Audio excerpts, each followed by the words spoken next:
سورہ نحل 14واں پارہ آیت نمبر 98 کی تلاوت ہوئی۔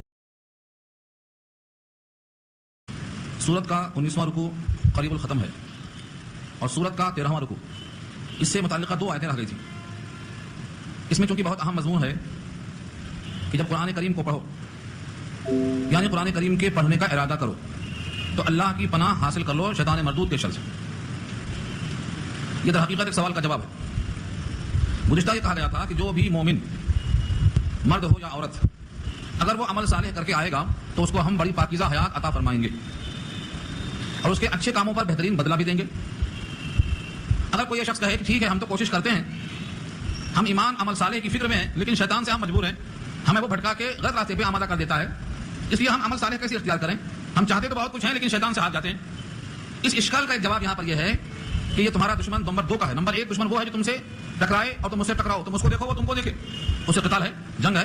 لیکن یہ دشمن ایسا ہے جس کو تم دیکھ نہیں سکتے ہو، وہ شیطان ہے لیکن وہ تمہیں دیکھتا ہے، تم اس کو دیکھنے پر قادر نہیں ہو۔ یہ شیطان کے شر سے بچنے کے لیے تمہیں ایسے ذات کی پناہ میں آنا ہے جو ساری کائنات کا بادشاہ ہے اور خالق و مالک ہے، یعنی اللہ۔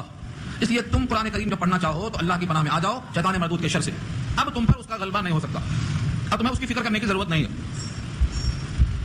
اور اس سلسلے میں ایک اصول بتایا گیا۔ اصول کیا ہے؟ جو بندہ خود شیطان کو موقع دیتا ہے، شیطان اس سے دوستی کر کے مسلط ہوتا ہے، اور جو شیطان کو موقع نہیں دیتا ہے، شیطان از خود اس پر مسلط ہونے کی طاقت نہیں رکھتا ہے۔ اصول پیش کیا اللہ نے، لفظوں کو دیکھیں آپ۔ فَإِذَا قَرَأْتَ الْقُرْآنَ فَاسْتَعِذْ بِاللَّهِ مِنَ الشَّيْطَانِ الرَّجِيمِ، تو جب آپ قرآن پڑھنا چاہیں تو شیطان مردود کے شر سے اللہ کی پناہ مانگ لیا کریں۔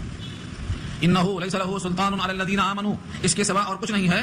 انہو کے معنی بے شک وہ، لیس لہ سلطان نہیں ہے اس کے لیے قابو، سلطان کے معنی قابو، حجت، قدرت، علی الذین آمنوا ان لوگوں پر جو ایمان لے آئے، وعلی ربہم یتوکلون اور جو اپنے رب پر بھروسہ رکھتے ہیں، رب پہ بھروسہ رکھنے والے اور رب پر ایمان لانے والے، اس پر شیطان کا قابو نہیں ہے۔ پھر کس پر قابو ہے؟ شیطان کا قابو کس پر چلتا ہے؟ وہ بھی واضح کر دیا اللہ نے، انما سلطانہ علی الذین یتولونہ، اس کا تو قابو بس انہی پر چلتا ہے جو اس سے دوستی رکھتے ہیں۔ علی الذین یتولونہ، یتولا جو اس کی ولایت حاصل کر لے، آ جا میاں ہم تیرے تو میرے۔ جب تک شیطان سے کوئی تولیت اور دوستی قائم نہ کرے تب تک اس پر زور نہیں چلتا۔ والذین هم به مشرکون، اور وہ لوگ جو اللہ کے ساتھ شیطان کو شریک کرتے ہیں ان پر بھی زور چلتا ہے۔ دونوں آیتوں میں 2 باتیں واضح ہو گئی۔ ایمان والوں پر زور نہیں، زور صرف اس پر ہے جو شیطان سے دوستی کرتے ہیں۔ شیطان سے دوستی کیسے شروع ہوتی ہے؟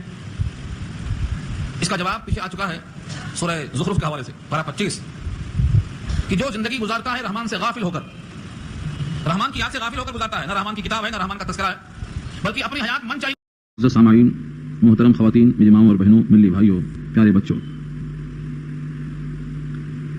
چونکہ گزشتہ رکوع میں 1 رکوع کے بجائے 2 رکوع ہوا تھا، اس کے بعد یہ آیت نمبر 84 ہے، یہاں سے نیا رکوع شروع ہو رہا ہے۔ پارے کا 18واں رکوع ہوگا اور سورت کا 12واں رکوع ہوگا۔ اوپر کی آیتوں کا یہ مضمون تھا کہ وہ اللہ کی نعمتوں کو خوب پہچانتے ہیں، پھر بھی اس کا انکار کرتے ہیں اور ان میں اکثر ناشکرے اور ناسپاس۔ آج یہ اللہ کی نعمتوں کو جان کر بھی انکار کرتے ہیں اور ناشکری کرتے ہیں، ان کا حال اس وقت کیا ہوگا جب ہر امت سے ہم ایک گواہ پیش کریں گے انہی کے خلاف۔ اس سے مراد ہے محشر کا میدان، جہاں اللہ تعالیٰ ہر امت سے ایک گواہ مقرر کریں گے۔ سورہ ابراہیم میں کہا یاتی الموت من کل مکان وما ہوا بمیت، موت کی طرح تکلیف ہر طرف سے آئے گی لیکن مرے گا نہیں۔ اس نہیں کہ ہمارے معزز ہستیاں ہیں لہذا ان سے نہیں پوچھیں گے، اللہ کو سب معلوم پھر بھی پوچھیں گے ان سے، اور ہے نبی ہم آپ کو لائیں گے گواہ بنا کر ان تمام کے مقابل میں۔ العدل، عدل کا عدل مانے اعتدال، والاحسان اور احسان کا، وایتاء ذی القربى اور قرابت داروں کو دینے کا حکم فرماتے ہیں۔ یہ 3 چیزیں پازیٹو ہیں، کرنے کے کام ہیں۔ وینھا عن الفحشاء والمنکر والبغی، اور منع کرتے ہیں کھلی ہوئی برائی سے اور مطلق برائی سے اور ظلم سے، ان تمام سے منع فرماتے ہیں۔ تو 6 چیزیں ہو گئی، 3 لفظ ہے، عدل، احسان اور ایتاء، 3 لفظ۔ دوسری لائن میں ہے فحشاء، منکر، بغی، 3 لفظ ہے، 3 کرنے کے، 3 چھوڑنے کے۔ یہ 3 میں سے اگر اپنا آپ جائزہ لے کے دیکھیں، اگر اوپر کے 3 کام آپ کرتے ہیں اور نیچے کی 3 چیزوں کو چھوڑتے ہیں تو اللہ کی نصیحت کو گویا آپ نے قبول کر رکھا ہے، خوشخبری کے آپ لائق ہیں۔ جو اوپر کہا تھا نا مسلمان کے لیے بشارت ہے، وہ مسلمان سے یہی مراد ہے جس میں 6 صفتیں پائی جائیں۔ پہلی صفت کیا ہے؟ ان اللہ یامر بالعدل، بے شک اللہ حکم دیتے ہیں عدل کا۔ عدل کہتے ہیں برابر، عادل کہتے ہیں برابری کرنے والا۔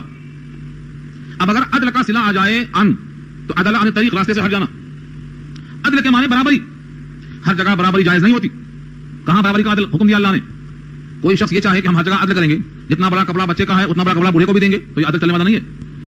اپنے اوقات میں تقسیم کرنا، کچھ دنیا کے لیے کچھ آخرت کے لیے.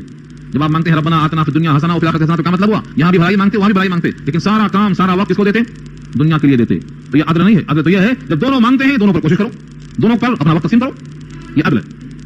اس طرح سے عدل کی بہت سی مثالیں ہیں. ایک عدل ہے اپنی ذات کے ساتھ، ایک عدل ہے اپنی بیوی کے ساتھ، ایک عدل ہے پڑوسی کے ساتھ، ایک عدل ہے اللہ کی کتاب کے ساتھ، ایک عدل ہے نبی کی سنتوں کے ساتھ، اور ایک عدل ہے اللہ کے حقوق کے ساتھ. آتو، سب کے حقوق دے دو. آتو حقہ، جس کا جو حق بنتا ہے دے دو، یہ عدل ہے.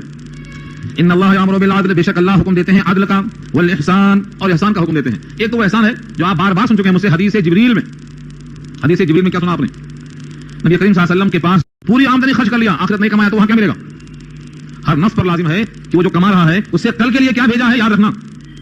یا ایھا الذین آمنوا اتقوا اللہ ولتنظر نفس ما قدمت لغد، کل کے لیے اس نے کیا بھیجا ہے. کیونکہ مرنے والے کو اب پوچھنے والے بہت کم ہوتے جا رہے ہیں. پہلے کوئی پوچھتا بھی تھا، چلو بھائی کلام پاک پڑھ دو، دعا پڑھ دو، ان کے حق میں عمرہ کرا دو، حج کرا دو. اب تو لوگ نفسی نفسی پڑھ چکے ہیں، خود ہی کھانے پڑ رہے ہیں. قبرستان خود ہی کھانے بیچ کے اب کیا کھلائیں گے؟ اب قبرستانوں کو بیچ کر کھا جانے والے اب کہاں کھلائیں گے غریبوں کو؟ ایسا ماحول بنتا ہے کہ قبرستان ہی کو کھا جائیں گے بیچ کے. تو اب آہستہ آہستہ دوسروں کی فکر لوگ ختم کر رہے ہیں، اپنی فکر میں پڑ گئے. اس لیے کل کے دن کیا پیش آنے والا ہے اپنا انتظام خود کرنا. یہ حضرت موسیٰ پر جب آیت نازل ہوئی تو انہوں نے جملے کو پیش کیا اور کہا احسن کما احسن اللہ الیک، تو اس پر اللہ نے احسان کیا ہے تو بھی اللہ کے بندوں پر احسان کر. اس کو بھی احسان کہتے ہیں، سلوک کرنا، یہ بھی احسان ہے. یہاں دونوں مراد ہے. درجہ احسان پہ پہنچنا، مال سے آخرت کمانا، جس طرح تم پر اللہ نے احسان کیا ہے تم بندوں پہ احسان کرنا. یہ تین معنی ہوئے اس کے. تیسرا ٹکڑا ہے وہ ایتاء ذی القربیٰ، اور قرابت داروں کو دینے کا حکم دیتا ہے.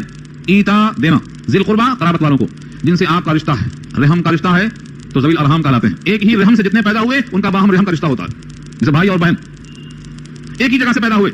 وہی تین جھلیاں، پیٹ اور رحم اور وہ جھلی، تینوں کے واسطے مقرر، ایک ہی رشتے سے پیدا ہوئے. ان کے ساتھ اچھا سلوک کرنا. بعض دفعہ یہ لوگ تنگ کرتے ہیں، تنگ میں آ کر کیا کرتا ہے آدمی، غصے میں آ کے جو جائز حق ہے وہ بھی چھوڑ دیتا. ہم بھائی کرتے آئے ہیں بہت دن سے سلوک، مگر وہ ایسا کر رہے ہیں، ہم نے تو بہت نبھایا مگر اب نہیں نبھا سکتے. ہم لوگ پیش میں آ کے بفر کے ایسا بولتے کہ جیسے یہ فیصلہ سنا رہے ہیں. فیصلہ تو یہاں ہے، فیصلہ یہ اللہ کا ہے، اور وہ یہ ہے کہ اس نے اپنا حق ادا نہیں کیا، وہ مواخذے کے قابل ہے، پکڑیں گے اس کو اللہ. مگر تم اپنا حق دیتے رہو، تمہارے واسطے کوئی جواز نہیں ہے. انہوں نے اپنا حق نہیں دیا، ہم بھی اپنا حق نہیں دیں گے. یہ اللہ نے فضا نہیں کیا. حضور نے یہ کہا ہے سل من قطعک واعف عمن ظلمک، جو تم سے کٹ رہا ہے تم سے جڑتے رہو، اور جو تم پر ظلم کرتا ہے تم اس کو معاف کرتے رہو. یہ قرابت داروں کا فرمایا، سل من قطعک واعف عمن ظلمک. لہذا وہ جفا کرتے رہیں اور ہم وفا کرتے رہے. بدلنا پڑے گا اپنا موقف. وہ جیسا کریں تم بھی ویسا کرو گے تو تم برابر ہو جاؤ گے، تمہارا موقف نہیں بڑھے گا. ان کے جفاؤں کے جواب میں وفا کرتے جاؤ گے تو موقف بڑھ جائے گا. یہاں اسی کو کہا اللہ نے. تین چیزیں کرنے کی ہو گئی. اس پر کئی واقعات بھی ہیں مگر وقت ہو چکا ہے. میں تین ٹکڑے پورے کر دیتا ہوں. وینہا عن الفحشاء والمنکر، اور منع کرتے ہیں رب کریم. فحش کی جمع فحشاء، کھلی ہوئی بے حیائی، کھلا ہوا ننگا پن، جس کو ہم کہتے ہیں عریانیت. جن کو کپڑا پہننا چاہیے وہ کپڑا پھینک دیے، اور جن کو نہیں پہننا چاہیے وہ پہن رہے ہیں. ایک صاحب نے تجزیہ کیا تھا، بہت پیارا تجزیہ. کہا عرب میں گرمی بہت ہوتی ہے، کپڑا برداشت نہیں ہوتا ہے، لیکن جن کے دل میں خدا کا خوف ہے وہ اس گرم ریگستانوں میں بھی سر سے پاؤں تک حجاب میں ہوتے ہیں، نظر نہیں آتا. اور یورپ میں ٹھنڈک ہے، ٹھنڈی کپڑا اوڑھنے کا تقاضا کرتی ہے، وہاں پورے ننگے پڑے ہوئے ہیں. جہاں کپڑا پہننا جسم تقاضا کرتا ہے وہاں ننگے پڑے ہوئے ہیں، اور جہاں گرمی بےتاب کرتی ہے وہاں خدا کا خوف ہے تو کپڑا پہن کے رہتے ہیں. کھلی ہوئی بے حیائی کا ہے. اس سے بڑی کھلی بے حیائی کا ہو سکتی ہے کہ مرد کا نکاح مرد سے ہو. ہاں، اس سے بڑی بے حیائی کا ہو سکتی ہے، اللہ اسے منع کرتے ہیں. لیکن آج کل لوگ گنے جاتے ہیں، تولے نہیں جاتے. جس کے ووٹ زیادہ ہیں ان کی حکومت بنے گی. گنے جاتے ہیں، تولے نہیں جاتے. اور قیامت میں نام اعمال تولے جائیں گے، گنے نہیں جائیں گے. قرآن نے واضح کیا ہے قیامت میں ہم اعمال گنیں گے نہیں. کتنی نمازیں ہیں نہیں، کتنا وزندار نماز پڑھا ہے اس نے، کتنے پارے پڑھ گیا نہیں، پاروں میں جو لفظ پڑھا ہے کتنا وزندار پڑھا ہے. ایکم احسن عملا، حسن عمل کا مطلب وزن دیکھا جائے گا. ہم قیامت میں نام اعمال تولنے کے واسطے ترازو قائم کریں گے، گننے کے واسطے کاؤنٹنگ مشین نہیں لگائیں گے. وَنَضَعُ الْمَوَازِينَ الْقِسْطَ لِيَوْمِ الْقِيَامَةِ، قیامت میں ہم ترازو رکھیں گے تولنے کے واسطے کتنا عمل تھا تمہارا. تو بے حیائی کھلی ہوئی ہے. اور اس میں اگر ہم غافل رہیں گے تو ہم مجرم ہوں گے. مجرمانہ غفلت ہوگی ہماری. ہم اپنی اولاد کو قرآن سے قریب کریں، ہمارے نصاب میں قرآن شامل کریں. ہم نے آپ سے وعدہ کیا تھا کہ ترجمہ قرآن مکمل سے ہاتھ میں لے کے آئیے، اس کو یہاں پڑھیں گے کیونکہ آپ ہمیں پڑھنے رہے ہیں. اس کو اگر نہ لائے ہو تو آئندہ سے لائیے، ضرور لائیے. رمضان بھی آ رہا ہے، ایک درس میں ایک صفحہ پڑھا دیا کریں گے. آہستہ آہستہ آپ کو مزہ لگ جائے گا تو آپ پڑھنے لگ جائیں گے. چلو پورا حاصل نہیں ہوگا لیکن شروع تو ہو جائے گا حاصل کرنے کے ارادے سے. نہیں تو پتہ ہوتی ہے اللہ کی. تو بے حیائی کھلی ہوئی عام ہو رہی ہے. ذہنی بے حیائی، فکری بے حیائی، لباس کی بے حیائی، ہر قسم کی بے حیائی ہو گئی. فحش گانے سنے جاتے ہیں. آج کل جو فلمیں بنتی ہیں وہ بھی پہلے کی طرح نہیں بنتی ہیں. آج کی فلمیں بھی گندی ہو گئی ہیں. آج کل جو چیزیں استعمال میں آتی ہیں ان میں بھی گندگی ہے. تو کھلی بے حیائی ہے. یہ علامات قیامت میں سے. قیامت کے قریب میں زنا عام ہو جائے گا، گانا عام ہو جائے گا، اور اچھے اچھے لوگ ایسے ویسے ہو جائیں گے، اور چرواہے فخر کرنے والے بلڈنگوں میں شمار ہو جائیں گے. آج ایسا ہی ہو رہا ہے. سب علامات قیامت میں سے ہیں. میں نے پہلے کہا ہے دنیا بوڑھی ہو چکی ہے، اب مرنے والی ہے. اسی کا نام علامات قیامت. تو بے حیائی سے اللہ روکتے ہیں، ہر قسم کی بے حیائی. والمنکر، منکر کسے کہتے ہیں؟ منکر اصل میں ضد ہے، اپوزٹ ہے معروف کا. اور معروف کہتے ہیں اتباع القرآن و سنتی، قرآن کی اتباع اور میرے سنت کی اتباع، یہ معروف ہے. اس کی ضد کیا ہے؟ نہ قرآن کی اتباع نہ سنت کی اتباع. یہ منکر کہلاتا ہے. سب سے بڑا منکر کیا ہے؟ وہ شرک ہے. تیسرا لفظ ہے والبغی. ظلم کرنے سے اللہ منع فرماتے ہیں. بغی بغاوت سے, اللہ کے خلاف بغاوت, ان کا حکم نہ ماننا. رسول سے بغاوت کیا ہے؟ کلمہ ان کا پڑھنے کے باوجود ان کا طریقہ چھوڑ دینا. یہ سب بغاوت میں آتا ہے. جس زمین پہ ہم آباد ہیں اس زمین پہ اپنے خالق کو چھوڑ کر مخلوق کو درجہ دینا, یہ سب بغاوت کی شکل ہے. اللہ فرماتے ہیں بے حیائی سے, منکرات سے اور ظلم کرنے سے رک جاؤ. یعظکم لعلکم تذکرون, تم کو اللہ نصیحت کرتے ہیں تاکہ تم نصیحت قبول کر لو. اس پر اور بھی واقعات ہیں جو کچھ حصہ بچا کچھ ہے, انشاءاللہ آئندہ ہفتہ ہم کو پورا کر دیں گے. دعا کر لیجیے اللہ تعالیٰ آسان فرمائے. الحمدللہ رب العالمین والصلاۃ والسلام علی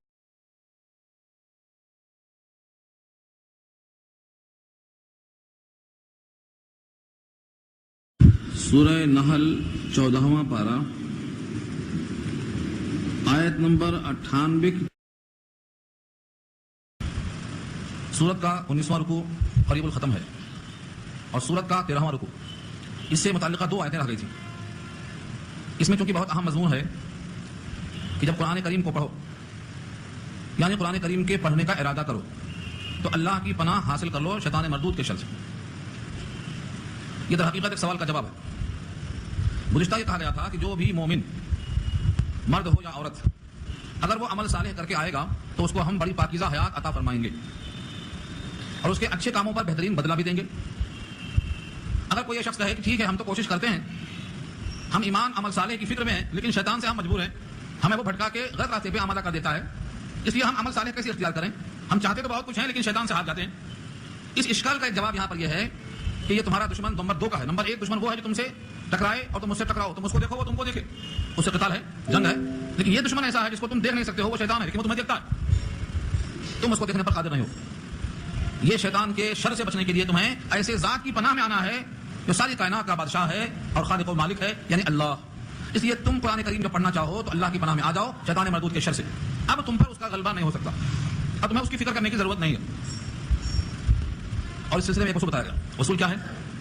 جو بندہ خود شیطان کو موقع دیتا ہے شیطان اس سے دوستی کر کے مسلط ہوتا ہے, اور جو شیطان کو موقع نہیں دیتا ہے شیطان از خود اس پر مسلط ہونے کی طاقت نہیں رکھتا ہے. اصول پیش کیا اللہ نے. لفظوں کو دیکھیں آپ. فَإِذَا قَرَأْتَ الْقُرْآنَ فَاسْتَعِذْ بِاللَّهِ مِنَ الشَّيْطَانِ الرَّجِيمِ, تو جب آپ قرآن پڑھنا چاہیں تو شیطان مردود کے شر سے اللہ کی پناہ مانگ لیا کریں. إِنَّهُ لَيْسَ لَهُ سُلْطَانٌ عَلَى الَّذِينَ آمَنُوا, اس کے سوا اور کچھ نہیں ہے. انہو کے معنی بے شک وہ, لیس لہو سلطان نہیں ہے اس کے لیے قابو, سلطان کے معنی قابو, حجت, قدرت, علی الذین آمنوا ان لوگوں پر جو ایمان لے آئے, وعلی ربہم یتوکلون اور جو اپنے رب پر بھروسہ رکھتے ہیں, رب پہ بھروسہ رکھنے والے اور رب پر ایمان لانے والے, اس پر شیطان کا قابو نہیں ہے.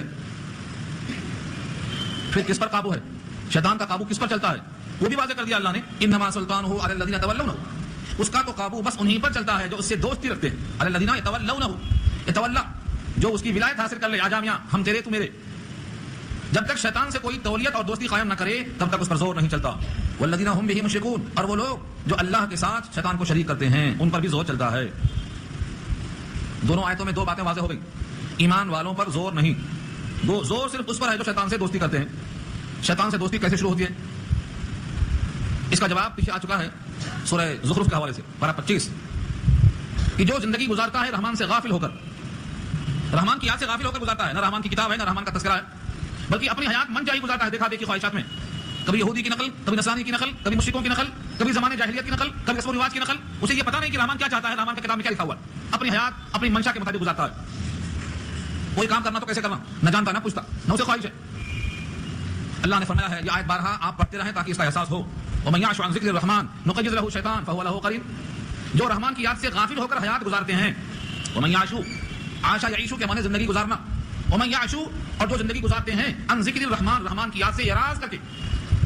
ذکر الرحمن سے پہلے جو ان آیا ہے, عین نون زبر ان, یہ اس کو صلہ بولتے ہیں, یڈوار بھائی. یعشو کے ساتھ جب ان آئے گا تو اعراض کرنا, منہ پھیرنے کے معنی میں آتا ہے. کہیں بھی آئے گا یہی معنی ہوں گے اس کے. جیسے النکاح من سنتی فمن رغب عن سنتی, یہاں ان جو آیا ہے رغبہ کے بعد تو منہ پھیرنے کے معنی میں آ گیا. ان اگر نہیں ہوتا تو منہ پھیرنے کے معنی نہیں ہوتا. فمن رغب عن سنتی کے بجائے اگر فمن رغب فی سنتی آ جائے تو معنی چینج ہو جائیں گے. کیا معنی ہوں گے؟ جو میری سنت میں دلچسپی لے گا. رغبہ کے بعد ان آئے تو منہ پھیرنا, رغبہ کے بعد فی آئے تو دلچسپی لینا, یہ ان سے معنی بدلتا ہے. تو من یعش عن ذکر الرحمن, جو رحمان کی یاد سے منہ موڑ کر حیات گزارے گا, نقیض لہ شیطان, ہم اس پر شیطان مسلط کر دیں گے. کیونکہ سجدے سے انکار شیطان نے بھی کیا تھا اور سجدے سے انکار یہ بھی کر رہا ہے, دونوں کی دوستی ہو سکتی. دونوں میں ذہنی تفاوت نہیں ہے بلکہ دونوں میں توافق ہے, دونوں آپس میں سجدہ نہ کرنے پر متفق ہے. فہو لہ قرین, وہ اس کا ساتھی بن جائے گا. تو دوستی کا آغاز یہاں سے ہوتا ہے. رحمان سے غفلت تو شیطان سے قربت شروع ہو جاتی ہے. تو یہاں دونوں باتوں کا اتصال کیسے ہوا؟ جو بندہ رحمان پر بھروسہ رکھتا ہے اور اللہ کی ذات پر یقین رکھتا ہے اس پر شیطان مسلط نہیں ہوتا. شیطان کا قابو اس پر چلتا ہے جو اس سے دوستی رکھتے ہیں اور جو اللہ کے ساتھ غیروں کو شریک کرتے ہیں. یہاں ایک اشکال بہت طویل کیا ہے کئی لوگوں نے. اکثر لوگ کچھ نہ کچھ باتیں ذہن میں رکھتے ہیں اور اسی پر ان کے باتوں کا مدار ہوتا ہے. ایک صاحب نے کہا شیطان نے حضرت آدم کو جنت میں وہ پھل کھلا دیا جس سے لباس جنت اتار دیا گیا اور جنت سے باہر کر دیے گئے. ان پر قابو چل گیا نہیں چل گیا؟ اور یہاں تو یہ ہے جو بھروسہ کرتے ہیں رحمان پہ اور جو اللہ کے ساتھ یقین رکھتے ہیں ان پر داؤں چلتا ہی نہیں. مگر آدم تو اللہ کے مخلص بندے تھے, بھروسہ کرتے تھے, اللہ تعالیٰ کی ذات پر ان کا پورا پورا یقین تھا, ان پر داؤں چل گیا نا. یہ اشکال پہلے پارے سے لے کر یہاں تک کہیں بھی ہو سکتا ہے. اس کا جواب اچھی طرح سے نشین کر لیجیے آپ. فیصلہ گمراہی کا اور فیصلہ ہدایت کا خاتمے پر موقوف ہے. یاد رہے گا, ہدایت کا فیصلہ اور گمراہی کا فیصلہ خاتمہ بالخیر پر موقوف ہے. اگر آدمی کا خاتمہ ایمان پر ہوا تو اس کو ہدایت ملی اور خاتمہ ایمان پر نہیں ہوا تو وہ گمراہ ہوا. یہی تو نتیجہ ہے. یہ بیچ کا زوال چلتا پھرتا ہے, اس میں کمی ذاتی ہو سکتی ہے لیکن نتیجہ کیا ہے؟ خاتمہ ایمان پر ہوا جنت, خاتمہ ایمان پر نہیں ہوا تو جہنم. نتیجہ یہاں ہے. یوں آدم اور ابن آدم جن میں نسیان رکھا ہے اللہ نے خود کہا فنسی آدم ولم نجد له عزما. سورہ طہ پارہ 16. آدم نے مخالفت کا ارادہ نہیں کیا تھا, نسیان تھا, غلبہ آ گیا. اس سے منع کیا گیا ہے, یہ دماغ سے نکل گیا اور کھا لیا. تو نافرمانی اور بغاوت کا ارادہ نہیں تھا. فنسی آدم, نسیان آ گیا آدم کو. ولم نجد له عزما, ان میں ہم نے عزم نہیں پایا, ارادہ مخالفت کا نہیں دیکھا. تو ایک تو نسیان سے غلطی ہوئی اور نسیان معاف ہے.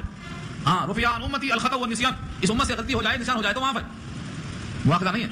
نمبر 2, آدم جیسے جنت سے باہر آئے اور جیسا ہی لباس اترا فاکلا منہا فبدت لہما سوآتہما واتفقا یخصفان علیہما من ورق الجنہ, جیسے ہی چکھا لباس اتر گیا, ننگے ہو گئے, جنت میں پتے کو توڑ کر شرمگاہ پہ لگانے لگ گئے. احساس شروع ہو گیا, غلطی ہو گئی, لباس چھینا گیا. ربنا ظلمنا انفسنا, فوراً توبہ کیا.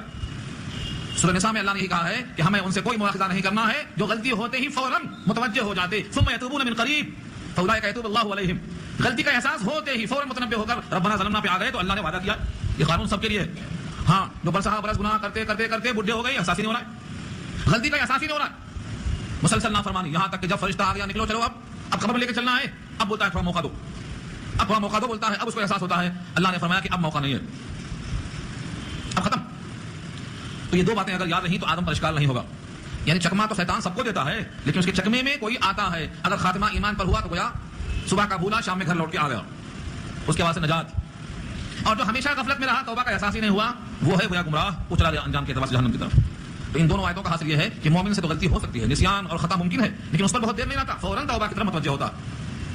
انما التوبۃ علی اللہ للذین یعملون السوء بجہالۃ ثم یتوبون من قریب, جلدی احساس ہو جاتا ہے. تو گویا توبہ کرنے والا بندہ اللہ کا حبیب بن جاتا ہے. التائب من الذنب کمن لا ذنب لہ, التائب حبیب الرحمن. توبہ سے بندہ کیسا ہو جاتا ہے؟ گناہوں سے توبہ کرنے والا ایسا ہو جاتا ہے جیسے گناہ کیا ہی نہیں تھا, اور توبہ کرنے والا رحمان کا حبیب بن جاتا ہے. اس لیے شیطان سے ڈرنے کی ضرورت نہیں ہے. اگر شیطان چکما دیا ہے تو فوراً توبہ کر لو, اور توبہ اگر الگ سے کرنا نہیں آتا ہے تو ہول سیل میں آ جاؤ, سب کے ساتھ شریک ہو جاؤ نماز میں. نماز پڑھنا خود توبہ ہے. نماز پڑھنا خود توبہ کیوں ہے؟ کیونکہ اس میں اللہم انی ظلمت نفسی ظلما کثیرا, یہ توبہ ہے جو پانچوں نمازوں میں شامل ہے. اور یاد نہیں ہے تو امام کے پیچھے ہونے سے تم تو امام کے ساتھ رہو گے, السلام علینا وعلی عباد اللہ الصالحین میں خود شامل ہو جاؤ گے. تو نماز خود توبہ ہے. نماز پڑھنے والا روز توبہ کرتا ہے, شیطان کا قابو نہیں چلتا. اسی واسطے کہا گیا ہے اگر کوئی نماز کا پابند ہے تو وہ اللہ کی نگہبانی میں ہے. نمازوں کا اہتمام کرنے کا حکم اس واسطے دیا گیا ہے. اس میں اور بھی تفصیل ہو سکتی ہے. اب یہاں سے ایک نیا مضمون آتا ہے جب قرآن کریم میں کوئی آیت ناسخ ہو کر دوسری آیت منسوخ والی آتی ہے. ناسخ اور منسوخ اس کو میں پہلے سمجھاتا ہوں اپنے زبان میں, تب آیتوں میں آئیں گے. ایک حکیم صاحب کے پاس گئے, انہوں نے مرض کو دیکھا اور کہا کہ آپ یہ گولی 5 دن کھائیے. 5ویں دن کے بعد جب دوبارہ گئے تو کہا کہ اب یہ گولی بند کر کے یہ معجون کھائیے. 1 ہفتہ یہ معجون کھانے کے بعد دوبارہ گئے تو کہا اب آپ کو کوئی مرض نہیں ہے, اب آپ ہمیشہ صبح صبح اٹھ کے تازی ہوا کھاتے رہیے. علاج پورا ہوا. اب کوئی کہے کہ حکیم صاحب نے پہلے تو 5 دن کی دوا دیا, اس کے بعد 1 ہفتے 2 ہفتے کا معجون دیا, یہ بدلتے کیوں چلے گئے حکیم صاحب؟ حکیم صاحب کو پہلے خبر نہیں تھی, پہلے ہی بول دیتے کہ پہلے گولی کھانا ہے, پھر معجون کھانا ہے, پھر ہوا کھانا ہے. یہ بدلتے کیوں گئے؟ اس کا مطلب حکیم صاحب نکمے, کچے, ماہر نہیں ہے. کہیں گے میاں اگر مریض کو پہلے سے پورا بول دیں کہ تمہیں 3 مہینہ گولیاں کھانا ہے تو کل سے نہیں آئے گا وہ. حکیم صاحب لگتا ہے کبھی یہ کھاؤ کبھی وہ کھاؤ بولتے ہیں, انسان کی یہ فطرت ہے. تو حکیم صاحب علاج کے لیے سہولت کے لیے پہلا کورس بتاتے ہیں, دوسرا جانتے ہیں مگر بتاتے نہیں, روک کے رکھتے ہیں.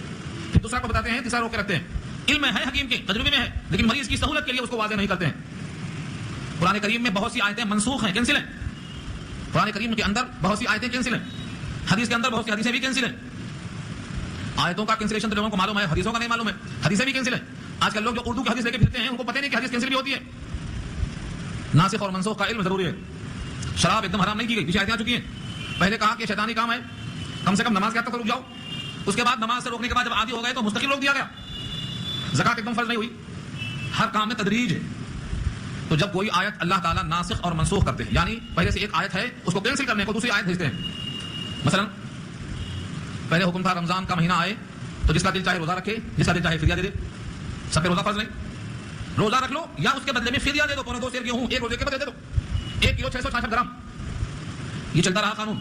دوبارہ دوسری آیت آ گئی, فمن شہد منکم الشہر فلیصم. اب حکم بدل گیا, جو بھی رمضان کا روزہ رمضان کا مہینہ پائے اس پر روزہ لازم ہے. اب فدیہ نہیں رہے گا, دینا نہیں, اب روزہ ہی روزہ. ہاں وہ کس کے لیے فدیہ ہے؟ جو اتنا بیمار اتنا برا ہو کہ دوبارہ صحت کی اور حیات کی امید نہ ہو تو فدیہ دے سکتا. اس میں کیا ہوا؟ ترمیم ہوئی. تنسیخ کی شکل ترمیم بھی ہے, چینج. پہلے کوئی بھی فدیہ دے سکتا تھا, اب بیمار ہی دے سکتا ہے, شیخ فانی اور برا ہی دے سکتا ہے, باقی جو نوجوان ہیں انہیں روزہ ہی رکھنا پڑے گا. کیسے ہوا؟ تعمیم میں ترمیم ہوئی. پہلے حکم تھا اگر کوئی عورت کو تمہیں طلاق دینا ہے یا اس کا شوہر مر جائے تو اس کو گھر میں قید کر دو. کوئی عورت بے حیائی کا ارتکاب کرتی ہے تو مرنے کے دن تک قید کر دو. بعد میں حکم آ گیا, چینج کر دیا اللہ نے اس کو, کہا جس کا شوہر مر جائے 4 مہینہ 10 دن عدت کے ہیں, اس کے بعد نہیں, سال بھر نہیں. کتنی آیتیں ناسخ و منسوخ ہیں؟ پہلے بارے میں یہ بحث آئی تھی, یہاں بھی آ رہی ہے. کتنی آیتیں منسوخ ہیں, کتنی آیتیں ناسخ ہیں, بڑا علمی لطیفہ اس کے اوپر, کوئی آسان نہیں ہے. دونوں آیتوں کو ٹکرا کر اگر اس کے درمیان کچھ تطبیق کی شکل پیدا ہو سکتی ہے تو ناسخ و منسوخ نہیں مانا جاتا, اور اگر کوئی شکل نہیں ہے تطبیق کی تو ایک کو ناسخ اور ایک کو منسوخ مانا جاتا ہے. کم سے کم 5 آیتوں پر اجماع ہے ساری امت کا کہ یہ 5 آیتیں کینسل ہیں. دوسرا, امام سیوطی نے, جلال الدین سیوطی نے 20 آیتوں کو لیا, اور بہت سے لوگوں نے اور بھی آیتیں لی ہیں. کس آیت سے کون آیت منسوخ ہے, یہ علم ہے, ناسخ و منسوخ کا علم. پہلے کون سی آیت میں کون سا حکم تھا, بعد میں کون سی آیت میں کون سا حکم آیا, کس آیت نے کس آیت کو منسوخ کر دیا, یہ اتنا جاننا کافی ہے آج کے سبق کے لیے. اب رہا یہ کہ کون سی آیتیں ناسخ ہیں, کون سی آیتیں منسوخ ہیں, اس کے لیے آپ جلال الدین کی جو کتاب ہے جلالین, عربی میں ہے, اس کا ترجمہ اردو میں آ چکا ہے, کمالین, جمالین, فیض الامامین, اور کئی ترجمے آ گئے ہیں اس کے. اگر آپ کو شوق ہے مطالعہ کیجیے, پڑھیے, سواری لسٹ موجود ہے. یہ آیتیں کینسل ہیں, ان آیتوں سے کینسل کیا گیا ہے. پہلے یہ حکم تھا, اب یہ حکم آیا ہے. علمی بحث ہے, عوام کے درمیان اتنا کافی ہے. اب دیکھیے اسی مضمون پر, وَإِذَا بَدَّلْنَا آیَةً مَكَانَ آیَةٍ, اور جب ہم بدل ڈالتے ہیں کوئی آیت دوسری آیت کے بدلے میں, یعنی پہلے ایک حکم بھیجا پھر دوسرا حکم بھیج کر پہلی آیت کا جو مضمون تھا اس کا حکم ہمیں چینج کر دیا, بدل ڈالا. اس تبدیلی پر کفار قریش چراغ پا ہو جاتے تھے, بولتے تھے خود بنا کے لاتے ہیں اور کہتے ہیں اللہ کا بنایا ہوا ہے. اگر اللہ کا بنایا ہوا ہے تو اللہ کو ہر چیز کا علم ہے, یہ چینج کرنے کی نوبت کیوں آئی؟ پہلے لکھا عشاء کی نماز 9:15 بجے ہوگی, پھر لکھا 9 بجے ہوگی, یہ چینجنگ کیوں ہو رہی بار بار؟ اگر یہ اللہ کی طرف سے ہے تو چینجنگ کا مطلب کیا؟ چراغ پا ہو جاتے. لیکن حقیقت وہی ہے, شراب کو 3 دفعہ میں اللہ نے حرام کیا ہے, ایک دم حرام نہیں کیا. 3 دفعہ کیوں؟ کیونکہ امت کی تسہیل کے لیے. ساری آیتیں ایک دم نازل کیوں نہیں ہوئی, 23 سال لگانے کی ضرورت کیا تھی؟ امت کی تسہیل کے لیے. جیسے جیسے حالات بنتے گئے آیتیں آتی گئیں, ایک موقع بنا اس کو آیتیں آ گئی. جہاد کے حالات بنے, جہاد کی آیتیں آ گئی. ہجرت کے حالات بنے, ہجرت کی آیتیں آ گئی. تیمم کے حالات بنے, تیمم کی آیتیں آ گئی. تو حالات کے اعتبار سے آیتیں اترتی چلی گئی, امت کی تسہیل کے لیے ہے. لیکن نادان یہ سمجھتے رہے کہ یہ کلام بندے کا کلام ہے اور بندے کا علم ناقص ہوتا ہے, اس لیے کبھی کچھ کہا کبھی کچھ کہا, خود کہا کہ کہہ دیا اللہ نے کہا. یہ ان کو شبہ تھا. جواب دیکھیے, وَإِذَا بَدَّلْنَا آیَةً مَكَانَ آیَةٍ, اور جب ہم بدل ڈالتے کسی آیت کو دوسری آیت کے بدلے میں, وَاللَّهُ أَعْلَمُ بِمَا يُنَزِّلُ, یہ جملہ معترضہ ہے, بیچ میں بریکٹ میں آ گیا. حالانکہ اللہ خوب جانتے ہیں کہ وہ کیا اتارتے ہیں. اللہ کیا بھیجتے ہیں اللہ کو خوب معلوم ہے, یہ جملہ معترضہ بریکٹ میں ہے. یعنی جب بھی کوئی آیت کسی آیت کے بدلے میں بدل کے آئی ہے, حالانکہ اللہ خوب جانتے ہیں کہ ہم نے کیا حکم بھیجا ہے, تو کفار قریش کہتے ہیں قالوا انما انت مفتر, قالوا کہتے ہیں انما اس کے سوا اور کچھ نہیں, انت مفتر, تم نے گڑھا ہے. مفتر گڑھا ہوا, افطرا کرنے والا. اصل میں تھا مفترین, اس میں فاعل تو گڑھنے والا ہے, تو افطرا کرنے والا ہے, اپنے قول کو اللہ کی طرف منسوب کرنے والا ہے. یہ نبی پہ ان کا الزام تھا. اس پر کئی جواب دیا ہے اللہ نے, کئی جواب. بل اکثرهم لا يعلمون, بلکہ ان میں سے اکثر لوگ نہیں جانتے. اکثر لوگ اس بات کو نہیں جانتے کہ ہم الزام دیتے ہیں کلام اللہ کا ہے یا کلام بندے کا ہے, بس کسی نے کہہ دیا اور پیچھے ہمیں ملا دیا. اکثریت کا حال یہ ہے کہ وہ نہیں جانتے, اور آج بھی اکثریت کا یہی حال ہے کہ وہ جانتے کچھ نہیں, کسی ایک کو سامنے رکھ کر پیچھے اچکتے رہتے ہیں. اگر تحقیق ہو جائے تو جن کے خلاف اچکتے ہیں ان کے پاؤں دھو کے پینا پڑے گا. تحقیق اگر ہو جائے, جیسے ہرقل بادشاہ نے کہا تھا اگر وہ نبی کے پاس میں پہنچ سکتا تو اس کے پاؤں دھو کے پیتا, مگر مخالفت ہو رہی ہے. کیوں مخالفت ہو رہی ہے؟ دنیا کی خاطر. تو اس آیت میں یہ پیغام دیا ہے کہ ان میں سے اکثر لوگ اس بات کو جانتے نہیں ہیں یہ کلام الہی ہے. رہا سوال, اگر کوئی قرآن کریم میں کوئی کہے, قرآن کریم میں کوئی بات اضافہ کرے, تو اللہ نے بفرض محال, سپوز ایسا اگر نبی بھی کرتے تو کیا کہا ہے؟ وَلَوْ تَقَوَّلَ عَلَيْنَا بَعْضَ الْأَقَاوِيلِ لَأَخَذْنَا مِنْهُ بِالْيَمِينِ ثُمَّ لَقَطَعْنَا مِنْهُ الْوَتِينَ فَمَا مِنْكُمْ مِنْ أَحَدٍ عَنْهُ حَاجِزِينَ. اگر کوئی کلام اللہ میں ہمارے کلام میں اپنی بات ملا دیتا تو ہم داہنے ہاتھ سے اس کا ہاتھ پکڑ لیتے اور پھر اس کی شہرت کاٹ دیتے, اور ہمیں روکنے والا کوئی نہیں ملتا. یعنی اللہ نے اپنے نبی سے یہ بطور بفرض محال کے کہا ہے کہ اس اللہ کے کلام میں اگر کوئی ملاوٹ کیا تو ہم برداشت نہیں کر سکتے. یہ خود قرآن کہا ہے, یعنی اس میں کسی ملاوٹ کا چانس نہیں ہے. کس نے بھیجا, کیسے لایا گیا؟ قل, آپ فرما دیجئے, نزلہ روح القدس, اتارا ہے اس کو روح القدس نے. روح القدس سے مراد جبریل, اصل ان کا نام جبریل ہے, قرآن لانے کی وجہ سے روح الامین ہے. اور القدس یہ مقدس فرشتہ ہے اپنے پاکیزگی کی وجہ سے, یا اس نے حضرت عیسیٰ کی تائید کی تھی, وہ بھی مقدس بندے تھے, اسی واسطے ان کے صفاتی نام روح القدس بھی ہیں, روح الامین بھی ہیں. اصلی نام کیا ہے؟ جبریل. قرآن کریم کا ایک نام روح بھی ہے, قرآن کا ایک نام روح, اور اس کو لانے والا روح الامین. اللہ نے خود فرمایا نزل بہ الروح الامین, سورہ شورى پارہ 19, نزل بہ الروح الامین, اس کو اتارا ہے روح الامین نے. اور یہاں فرمایا نزلہ روح القدس, اس کو لے کے آئے ہیں روح القدس, دونوں ایک ہی ہیں, جبریل ان کا اصل نام ہے. تو قرآن کا نام روح, وکذالک اوحینا الیک روحا من امرنا, ہم نے تم پر بھیجا ہے روح اپنے پاس سے, تو لانے والا روح الامین اور روح القدس. قل نزلہ روح القدس من ربک بالحق, کہا دیجیے اتارا ہے اس کو روح القدس نے آپ کے رب کی طرف سے, حق کے ساتھ, حکمت کے ساتھ. کیوں؟ لیثبت الذین آمنوا, تاکہ ثابت قدم رکھیں ایمان والوں کو. روح القدس قرآن کریم لے کر کیوں آئے؟ تاکہ ایمان والوں کی دلجمعی کا سامان ہو جائے. حالات بگڑے, جبریل آ گئے. جبریل امین نے نبی کریم صلی اللہ علیہ وسلم سے لے کر ہر مومن کی دلجمعی کا سامان فراہم کیا ہے قرآن کو دے کر. بخاری کی روایت میں ایک مرتبہ ایسا ہوا تھا, نبی صلی اللہ علیہ وسلم کو احساس ہوا کہ میں اپنے آپ کو پہاڑی سے گرا لوں. غار حرا سے فارغ ہونے کے بعد, غار حرا سے فارغ ہونے کے کچھ دنوں کے بعد احساس ایسا ہوا کہ اوپر پہاڑ پر چڑھ کر اپنے آپ کو گرا لوں. جب وہاں قریب پہنچے تو پیچھے سے آواز آئی, میں جبریل ہوں اور آپ رسول اللہ ہیں, انک لمن المرسلین علی صراط مستقیم, آپ رسولوں میں سے ہیں, آپ صراط مستقیم پر ہیں, میں جبریل ہوں. فرمایا کہ اس آواز سے دل میں وہ راحت پہنچی, میں پلٹ کے آیا. تو جبریل نے کیا کیا؟ دل جمعی کا سامان فراہم کیا. آج بھی مومن کے دل جمعی کے واسطے فرشتوں کو اللہ بھیجتے ہیں. جب ایسی محفلیں ہوتی ہیں جہاں اللہ کا ذکر ہو اور رسول اللہ کا ذکر ہو, تو فرشتے کائنات میں چلتے ہیں, ڈھونڈتے ہیں. ایک ٹیم ہے باقاعدہ, ان کا کام یہی ہے, جہاں جہاں اللہ کی بات ہوتی ہے وہ تلاش کرتے رہتے ہیں. جب ایسی کوئی محفل دیکھتے ہیں تو ہلما پکارتے ہیں, آ جاؤ, یہاں ہے, تمہارے کام کی چیز یہاں ہے, صاحب جمع ہو جاتے. ان فرشتوں کی وجہ سے اس پورے مجمع پر سکینے کا نزول ہوتا ہے, نزلت علیہم الرحمہ, رحمت نازل ہوتی ہے, سکینے کا نزول ہوتا ہے, ان کی دل جمعی کا سامان ہوتا ہے ان فرشتوں کے ساتھ رہنے کی وجہ سے. یہ ہے لیثبت الذین آمنوا, ایمان والوں کو ثابت قدم رکھیں. وہدن, اور ہدایت ان کو حاصل ہو اس کتاب سے. وبشرا, اور خوشخبری ہو للمسلمین, جو سرنڈر ہو جائیں اللہ کے حکم پر ان کے لیے. مسلم سے مراد, مسلم کہتے ہیں اطاعت کرنے والا, جو اللہ کا حکم تسلیم کر لے, اپنی رضا اللہ کی رضا کے تابع کر دے, اپنی منمانی کرنے کے بجائے اپنی خواہش کو تابع کر دے. حضور نے بھی کہا ہے وہ شخص مومن نہیں ہو سکتا جب تک اس کی خواہشیں میرے لائے ہوئے دین کے تابع نہ ہو جائیں. لا یؤمن احدکم حتی یکون ہواہ تبعا لما جئت بہ, اس وقت تک تمہارا ایمان کامل نہیں ہو سکتا جب تک تمہاری خواہشیں اس دین کے تابع نہ ہو جائیں جو میں لے کر آیا ہوں. یہ ہے مسلمین. ایسے مسلمانوں کے لیے بشارت ہے اور ہدایت ہے. یہ جبریل لے کے آئے ہیں قرآن. تو یہاں کیا بتایا؟ ایک تو قرآن کے دو صفتوں کو بتایا, ایک اس میں ہدایت ہے, دوسرے اس میں ثابت قدمی ہے, تیسرے اس میں بشارت ہے. یہ صفات قرآن کے ہیں. اور لانے والا کون ہے؟ روح القدس ہے, یعنی وہ خود روح ہے اور روحانی کلام لے کے آنے والا ہے. دو باتیں ہو گئی. کفار قریش ایک آدمی کی طرف اشارہ کرتے تھے. وہ آدمی تھا لوہار, لوہے کا کام کرتا تھا, لیکن وہ سابقہ دین سے واقف تھا, توحید اس کے دل میں تھی, سریانی کا ماہر تھا. اس کے نام بھی بتائیں محفوظ ہے, لیکن کئی نام ہیں, یہ پکا نام نہیں ہے. وہ شخص چونکہ نبی کی بات محبت سے سنتا تھا, نبی صلی اللہ علیہ وسلم بھی کبھی کبھی اس کے پاس بیٹھ جاتے تھے. آج کل لوگوں کا ماحول یہ ہے جس کے ساتھ دیکھا اسی کا حکم لگا دیا کرتے تھے. آج بھی ایسا ہوتا ہے, جہاں آدمی زیادہ اٹھتا بیٹھتا ہے اس کا حکم لگا دیتے. فلاں صاحب فلاں ہو گئے, ایسا ہو گئے بھائی ان کے ساتھ اٹھتے بیٹھتے دیکھنے سے. تو یہاں پر ان کا ایک الزام تھا کہ یہ نبی اس آدمی کے سکھانے سے نبوت کا اعلان کر چکے ہیں, اس آدمی کے سکھانے سے یہ کلام پیش کر رہے ہیں. یہ کلام در حقیقت اسی آدمی کا سکھایا ہوا ہے. یہ دماغ میں تھا ان کے. جتنے منہ ہیں اتنی زبان ہے, کون پکڑتا ہے؟ پکڑنے والا کو موقع دے چکا ہے کہ ابھی کچھ دن بول لو, ایک دن آئے گا زبان رہے گی مگر بولے گی نہیں, جب سمجھ میں آئے گا کہ تم نے غلط بولا تھا یا صحیح بولا تھا. ابھی تو امتحان چل رہا ہے, جتنا چاہے زبان چلا لو, وہ ٹائم آنے والا. تو ان کفار قریش نے نبی پہ الزام لگایا تھا کہ وہ جو آدمی ہے وہ سکھاتا ہے. دیکھو اللہ نے جواب دیا ہے, وَلَقَدْ نَعْلَمُ أَنَّهُمْ يَقُولُونَ, اور البتہ تحقیق ہم کو خوب معلوم ہے کہ بے شک وہ لوگ کہتے ہیں انما يعلمه بشر, اس کے سوا کچھ نہیں, کسی لاتا ہے ان کو ایک آدمی. انما, اس کے سوا کچھ نہیں, يعلمه, آپ کو سکھلاتا ہے, سکھلایا جاتا ہے, روز کا روز آتا ہے, سکھا کے چلا جاتا ہے. کون ہے وہ؟ بشر, ایک آدمی ہے. وہ ایک آدمی کیسا ہے؟ اللہ نے اس کے بارے میں ایک صفت ظاہر کی ہے جو ہمارے کام کی ہے, بقیہ صفات کو چھوڑ دیا اللہ نے. یہاں سے معلوم ہوا جب کسی کا تعارف کرایا جائے یا کسی کے بارے میں کوئی بات نوٹ کی جائے تو جتنا حاجت ہے اتنا ہی ریمارک آنا چاہیے, باقی نہیں. یہاں تو پورا سر سے پاؤں تک گن ڈالیں گے. کیا کہا؟ لسان الذی یلحدون الیہ اعجمی وہذا لسان عربی مبین, لسان ان کی, زبان ان کی, لسان مانے زبان, الذین یلحدون الیہ, جس کی طرف لوگ الحاد کا اشارہ کرتے ہیں, بے دینی کا اشارہ کرتے ہیں. اعجمی, وہ تو عجمی انسان ہے, وہ تو عربی سے واقف بھی نہیں. وہذا لسان عربی مبین, اور یہ ایسی کتاب ہے جو صاف صاف عربی زبان میں ہے.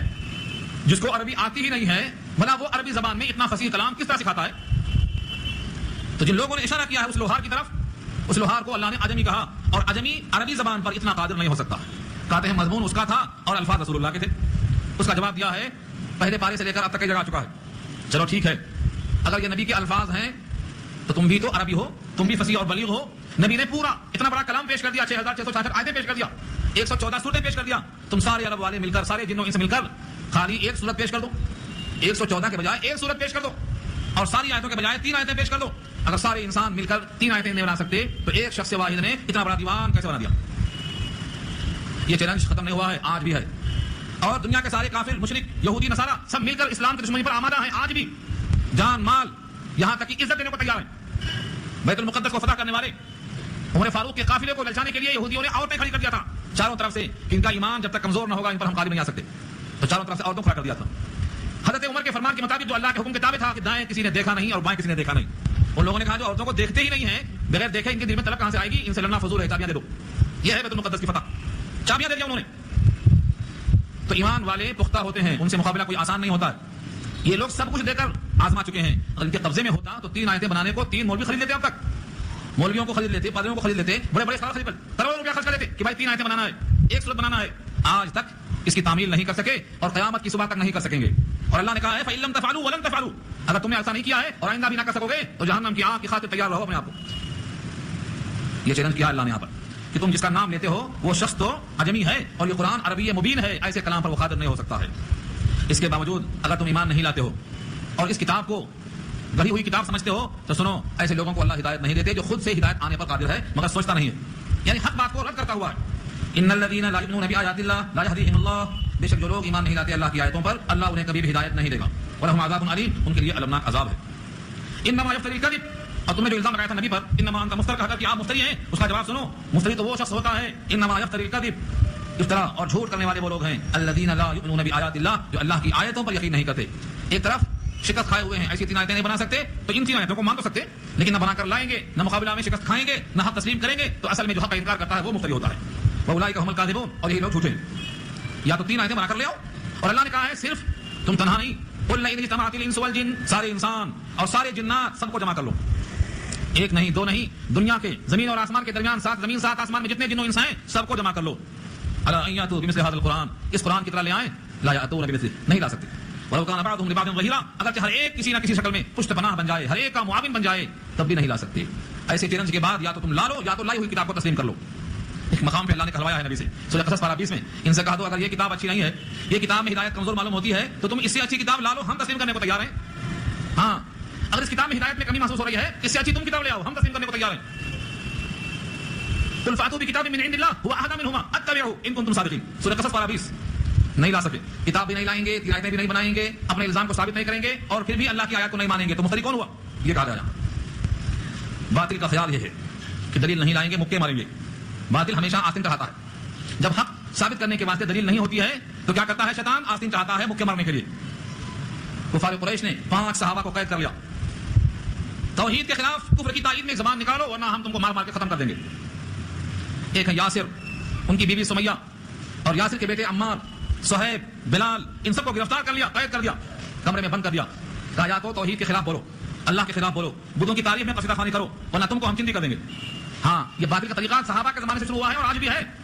کچھ نہیں جواب بنتا ہے, علم نہیں آتا ہے تو آستین چڑھاتے ہیں, مارو. یہ مارنا علاج نہیں ہے. اگلی آیت میں یہی مضمون آ رہا ہے. پہلے تفصیل سنا دو اس کی میں کیا ہے. فرمایا کہ جب ان کو پکڑ کے کافروں نے خوب پٹائی کیا اور یہی شرط لگاتے رہے.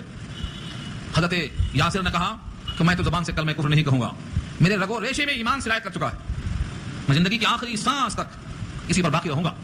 کفار قریش جب تھک گئے تو ان کو انہوں نے شہید کر دیا. اس زمین پر قرآن کریم کی حقانیت پر سب سے پہلا خون بہانے والا کون ہے تو یاسر رضی اللہ تعالیٰ عنہ.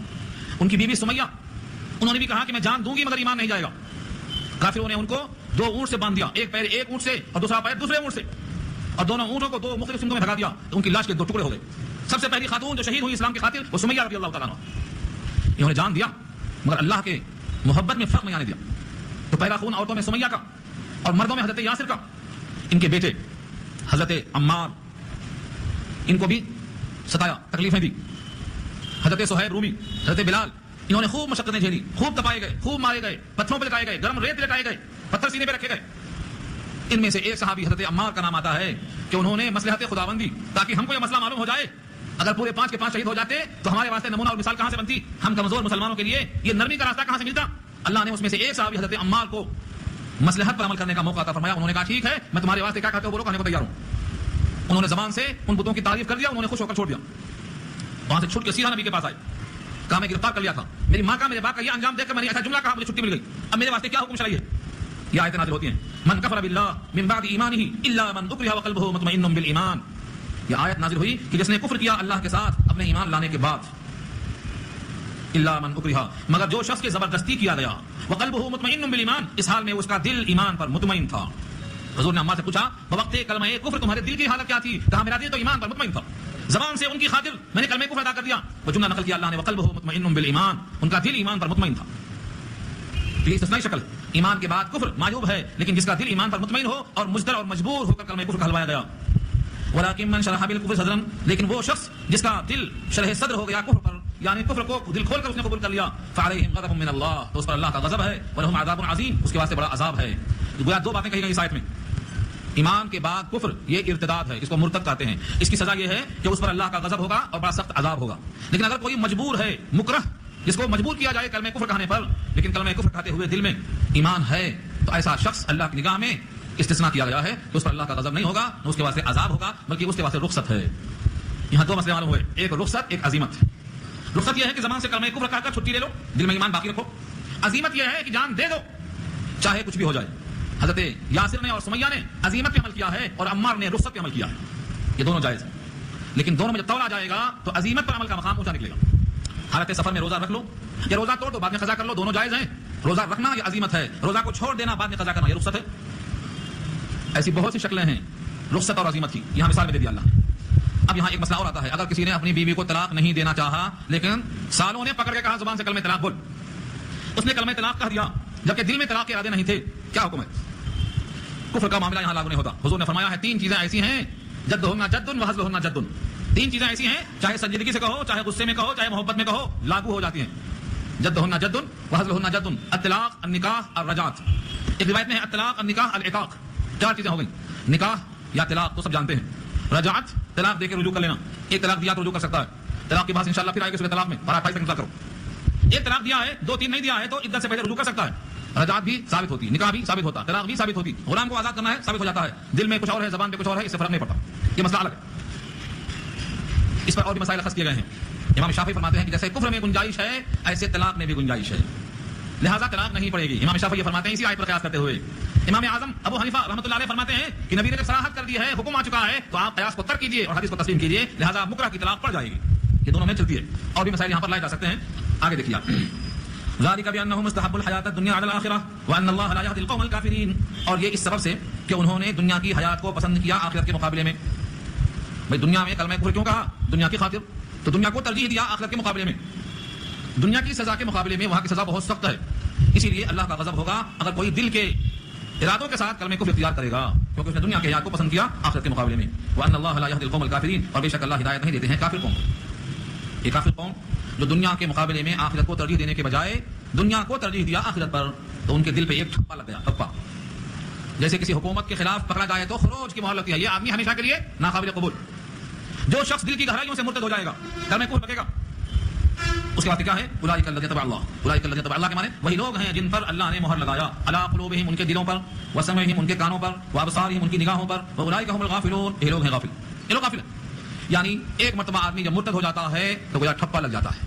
اب اس کے دل پر مہر ہے, کان پہ مہر ہے, آنکھ پہ مہر ہے, اب وہ ان 3 راستوں سے حق قبول کرنے کے موقف میں نہیں ہے, لہذا وہ غافل ہے. اس کی غفلت کی وجہ کیا ہے؟ اس کا اپنا ارتداد, مرتد.